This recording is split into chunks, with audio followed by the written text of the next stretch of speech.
Good Monday afternoon, everyone. You guys know me, Amy, here with Sandy, and our guest today is David. So we are talking all things current, from business, politics, COVID, anything that's going on.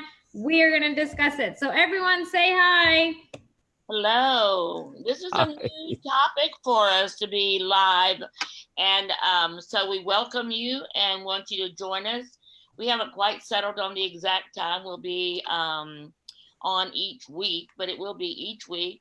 But as we're going to introduce to you the star of the hour, Dr. David Schein, who is a professor at the University of St. Thomas, amidst a lot of other things that I'm going to ask him to talk about that now. So we're looking at a time that he can work in doing this and keeping up with his schedule at the University of St. Thomas and his other commitments. So David, just first of all, start off by saying and telling, like, who is David Schein, and maybe how did you get interested in this topic, as well as writing a book and all that? Well, thanks, Sandy. And I have, I wouldn't say it's a tortured path, but kind of a little bit of an unusual path. I've had a lifelong interest in politics. I remember the Eisenhower administration, and I was a little tiny kid back then. And I remember the Kennedy administration very well. I remember the day he was assassinated. I attended Catholic school. We went across the street to the Catholic Church and prayed for Kennedy's survival, not knowing that he was already deceased. He was actually killed virtually instantly by Lee Harvey Oswald. Followed the Johnson and Humphrey administration. And so it's been an interesting path for me. And I've also had an interest in consumer affairs and law, and I didn't grow up with much money, and so I was very fortunate. My parents were very insistent that we work hard in school, and so I worked very hard in school and won a full scholarship to an Ivy League college. And so it was a very odd experience for me, coming from the wrong side of the tracks to go to a very elite institution. I didn't have the clothing that some of the other students did. I mean, it sounds trivial, but my whole existence was very different than what the experience and life experiences of my fellow students were at the university. And so going from there, I changed quite a bit. I was going to be a pre-med, and ended up finishing basically as a business person in pre-law. I went into the arts and entertainment area, started my own business. I had a weekly radio program on WHYY, which is the public radio station for the greater Philadelphia area, and got to meet some very famous performers, including Helen Hayes and Ricardo Montalban, the comedy team of Stiller and Merer. Jerry Stiller just died recently. And so I went from that, and I went to a very competitive MBA program and went directly from there to law school. And that brought me to Houston, Texas. And that's been a strong link for here. I worked for Major Oil for about 10 years, and then went into private practice. And then after about 15 years of private practice, I said, it's time for me to do something different. And I went back to the University of Virginia, where I'd gotten my master's in business, and earned a PhD the old-fashioned way. Just went to school full-time, attended classes, and did enough consulting and legal work to keep the bills paid. And since then, I've been primarily a full-time faculty member. And also, it's given me the opportunity and the discipline in the background to write. There's a format to writing. The type of writing that I do is based on fact. And I try to identify sources that are non-political, which is extremely difficult today. Just getting the facts is quite difficult. Of course, famously, one of the early black and white TV shows was Dragnet. And the lead character used to say, "Just the facts, man." And we're having a real hard time in America finding out what just the facts mean. But in my book, The Decline of America, 100 Years of Leadership Failures, I made a special effort. Thank you, Sandy. I made a special effort to come up with as independent sources as we could to find objective facts. And we focused on that. I tried not to include a lot of rumor and innuendo. A good example is an easy one. There was a rumor that Marilyn Monroe and JFK, John F. Kennedy, had a sexual relationship while he was in the White House. It makes great talk. There's absolutely no evidence that ever happened. Apparently, both of them were fine with the rumor because it increased their halo, if you will, kind of a negative halo, but still a halo. But we couldn't find any evidence that had happened. Different president, same issue, was George H.W. Bush, as some people call the first President Bush, was rumored that he had a long-term relationship with his personal assistant, and both of them deny that. And there is no objective evidence that we could find that indeed happened. There are many, many, many accusations against Bill Clinton. During the time that we were writing the book, we could not substantiate things. Clinton, of course, has famously denied ever forcing anybody to have sex with him, but he did settle the Paula Jones lawsuit for an enormous amount of money. I think the settlement was in the $800,000 range. So I think that's kind of a red flag that something weird happened there at least. But it's very difficult today to try and get objective information. And I'm doing the best I can. I am working on 2 new books at the same time. One is ahead of the other, so we'll see if they get published. I was very lucky. The Decline of America went with the first publisher that saw it, and we felt that they were a good choice. Post Hill Press is a small press, and they have a very positive relationship with their authors, and they also specialize in nonfiction books like mine. So we've had a good relationship with our publisher. Simon & Schuster distributes the books for Post Hill, which of course is a major publisher and distributor, which means the book is available around the United States and overseas. So, David, one of the reasons that when we were talking and having our regular meetings, that it came to me about you doing a video podcast, or at some point maybe a traditional podcast. We will be putting this on YouTube and other places, iTunes, all of the regular ones. One of the reasons, and I want you to talk about this a bit, is because you do so many things for so many different groups. You write, some of your clients are small businesses. You help them with attorney kind of stuff, and then, excuse me, and you write a lot of articles about it. Plus, you got your students. So, what are some of the topics that you want to talk about in the coming weeks as we do this podcast?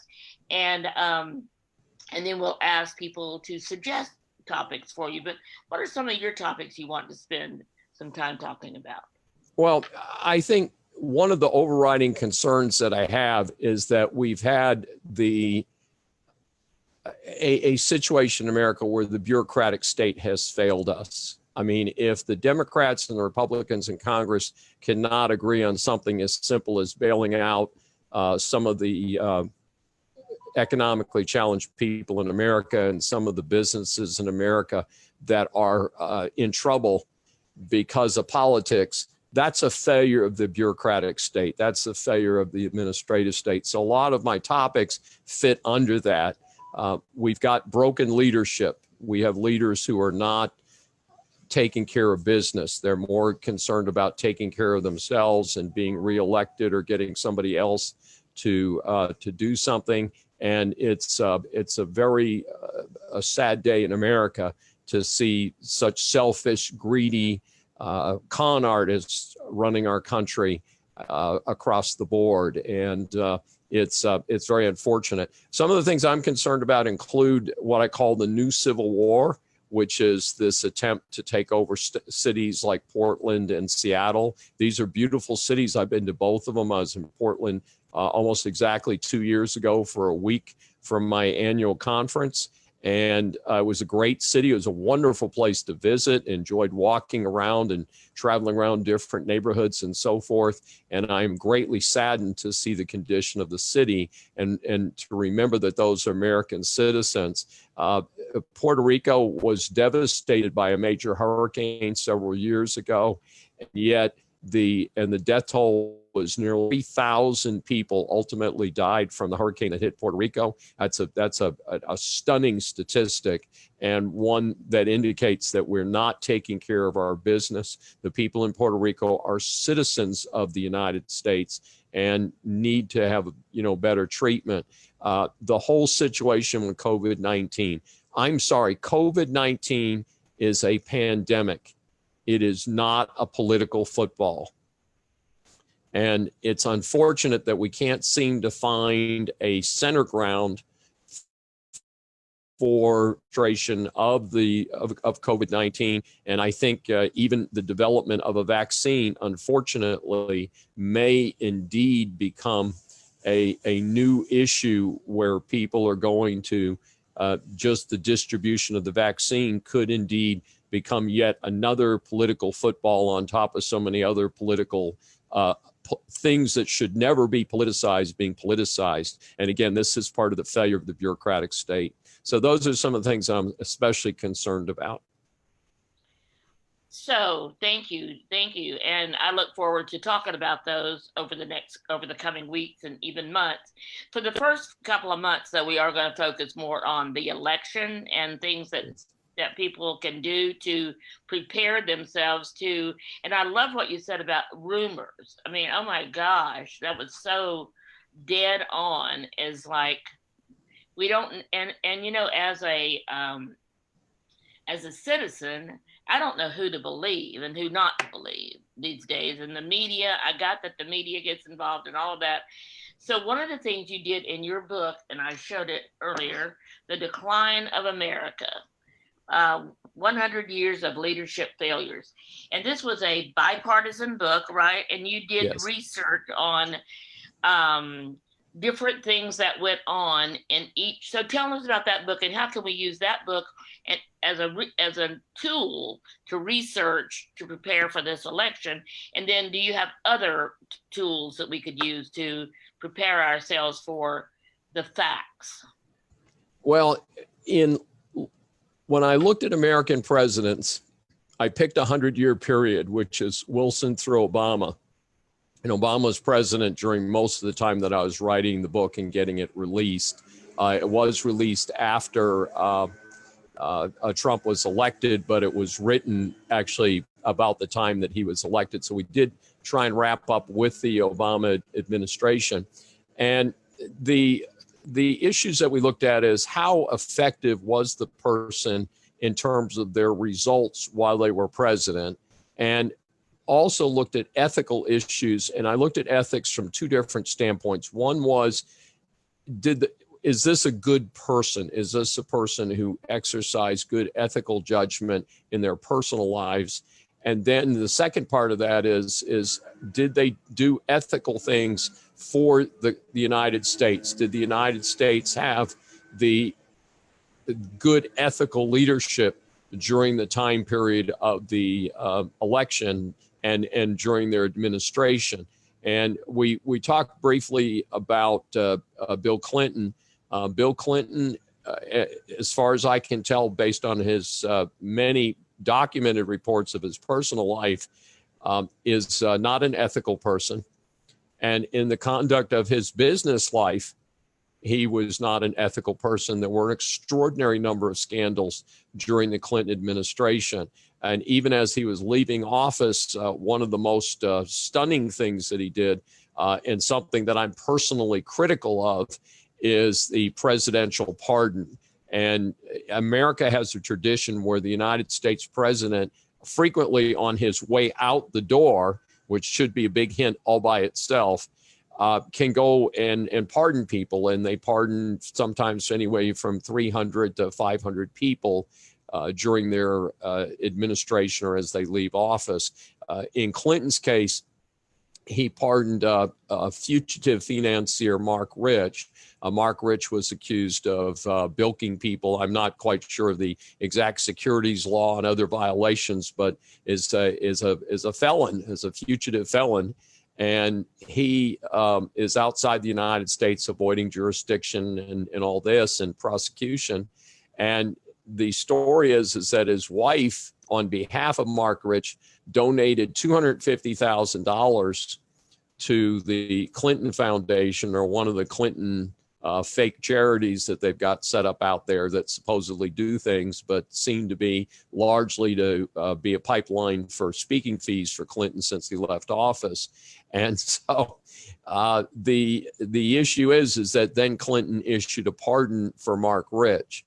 And that's the type of reason that I am critical of presidential pardon in the current situation. By the way, I was critical of this before both, and again, it's a nonpartisan book.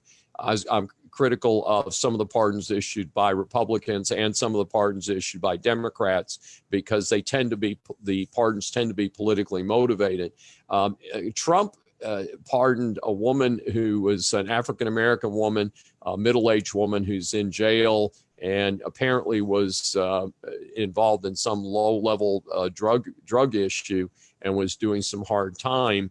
And Trump pardoned her, and he got a lot of credit for that, a couple years ago. And now he's under criticism because he's pardoned Roger Stone. Stone was a big-time supporter. I don't know a lot about Roger Stone, but apparently he's, independently wealthy, or he's someone with some means and lives in Florida.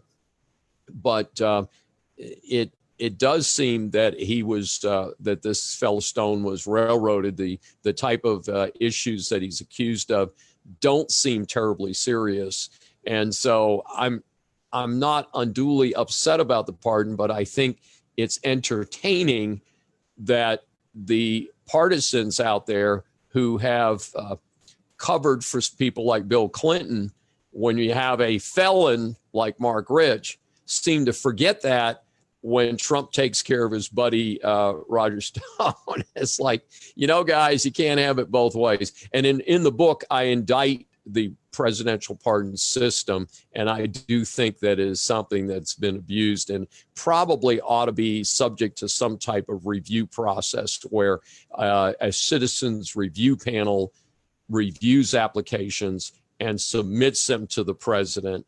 The president doesn't do it on his or her own initiative. And I say her because I'm very hopeful that we will have a female president in the future. I think it is time for the United States to share the leadership.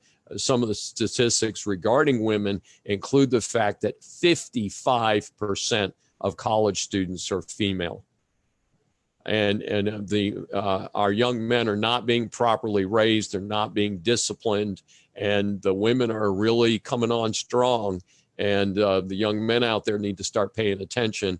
But I do think that just as we're starting to have parity in the legal profession, parity in the accounting profession, we're not there in the hard sciences yet.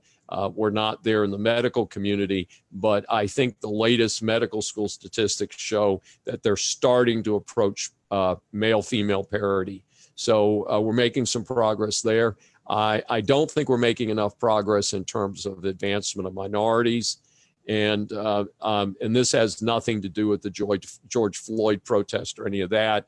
It just has to do with the basic economics. But I think we need to increase the emphasis on education in America. For some reason, people are wandering around saying, oh, don't worry about that college degree. And that is theoretically true if you're going to go and become a welder, a plumber, an air conditioning technician. These are wonderful jobs. They pay very well. And if you like working with your hands, then fine. But the majority of jobs are for the educated and for college educated. And one of the funny things is that many plumbers and electricians and these tradesmen and tradeswomen are run their own businesses. And sometimes they have a lot of trouble operating their own business because they don't have the other side of the education that helps them to do the rest of their jobs. So that's kind of an interesting process. But I think education is the key to advancing America beyond where we are today. Very good. So we're going to try to keep this to about 15 or 20 minutes, and it's been about that now. So thank you, David. I love hearing you answer the questions, and I look forward to this on a weekly basis. As you can see, David is very nonpartisan in he has his opinions and will sometimes share them. But for the most part, he's exactly like he said, no rumors, he looks for the facts, and that's what I love about this. So Amy, that might be a good way to go with because we're looking for a title for this. So that might be a good way to go. Just the facts, man. So something like that. But thank you, David. And not only will we be talking about the election, there will be a lot of discussion on COVID-19 and all the stuff around that. The main thing that I love to hear you talk about, David, is the small businesses. And I know you've written several papers on that. You have some small business clients. And so just real quick, just give us what are some of your suggestions or a suggestion now for if you're a small business? We're not going to get into the fact of what's going on about the continuation of the bailout or anything like that, but just what would be your number one recommendation if you're a small business today? Well, I think one of the things is, and I've gotten phone calls even over this past weekend, that small businesses are not up to date on the federal requirements for COVID-19 accommodation. And so it is very important that small businesses know what they're getting into when they set up a small business. And I find an awful lot of them are operating by the seat of their pants and get in trouble. And most of them do okay, but it's amazing sometimes that you see these stories in the newspaper where a business ends up being fined $250,000 because they just had no clue as to what they were doing in terms of federal or state compliance. So I think that's a big concern. But I think small business in America is the largest employer. It brings people out into the workforce, and it provides an awful lot of opportunities. And remember, things like Facebook and Google and Apple all started as small businesses. So we need to keep growing our economy, and we need to keep encouraging those businesses. And I think one of the things that the Trump administration has done that does help with that is to reduce regulation. We are very, very regulated. A lot of the regulations are contradictory, and many, many businesses actually do not know all of the regulations that apply to their business. So we need to simplify from the government standpoint, make it a little bit easier for businesses to operate. Thank you. And thank you very much. So if you watch this live or you watch it sometime throughout the week, if you have ideas for topics you would like to hear David discuss, if you want to discuss something with him, we open the door for that. And we just love to have you give us ideas of what you want to hear from David, the expert. David is an expert in not only in legal business ideas for small business, but he's also, as we said earlier, a professor at the university. So thank you, David. I look forward to this. We'll see you guys next week right here on this podcast with David Schein, author, professor, attorney. The list goes on. So thank you, David. Thank you, Sandy. Thank you so much. Take care.